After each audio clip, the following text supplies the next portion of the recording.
Nangyari na ba sa'yo yung nag-i-scroll ka sa Facebook ng item na gusto mong bilhin, tapos nakakita ka na nag-usap na kayo ng seller, nagkasundo na kayo sa presyo, kaso nang hingi yung seller ng down payment, nagbigay ka na ng down payment, tapos bigla ka na lang binlock. Ngayon, sa puntong to, ikaw ay na-scam na.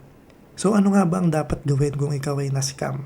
Ngayon, I would strongly suggest, kung kaya mo naman palampasin o kaya mo naman mawala yung perang na-scam sa'yo, ay palampasin mo na lang ito.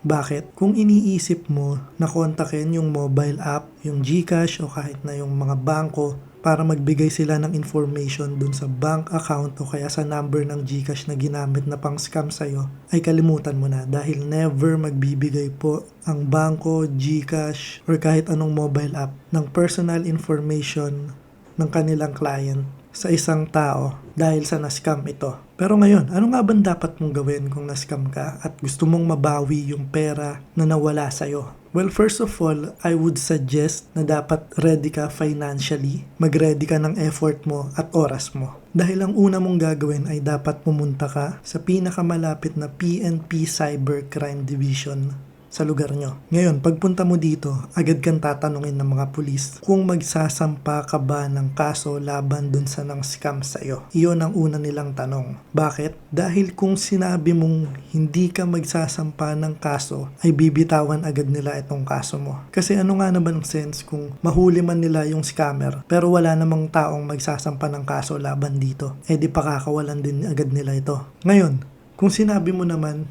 na magsasampa ka na ng kaso laban dito, ang una nilang gagawin ay hingin ang information ng tao mula dun sa mobile app, mula sa bangko o kahit na GCash na pinagtransakan ninyong dalawa. Ngayon, itong bangko, GCash or kahit na anong mobile app, wala silang magagawa kapag korte na ang humingi ng information sa kanila about sa certain na tao dahil meron ng case laban dito. At mula doon na gugulong ang kaso nyo. So once na mahuli na nila yung suspect ng pang-i-scam sa'yo, paghaharapin nila kayong dalawa para mag-usap kung gusto nyo bang mag-areglo na lang. At masasabi ko tong win-win situation para sa inyong dalawa. Bakit? Kung mag-aareglo kayo, wala nang effort ang masasayang or wala nang magpo-produce ng effort sa'yo, sa scammer, sa mga police, pati dun sa judge na hahawak ng kaso nyo. Pwede kayong mag-areglo ng babayaran na lang ni scammer yung nawala sa'yo or babayaran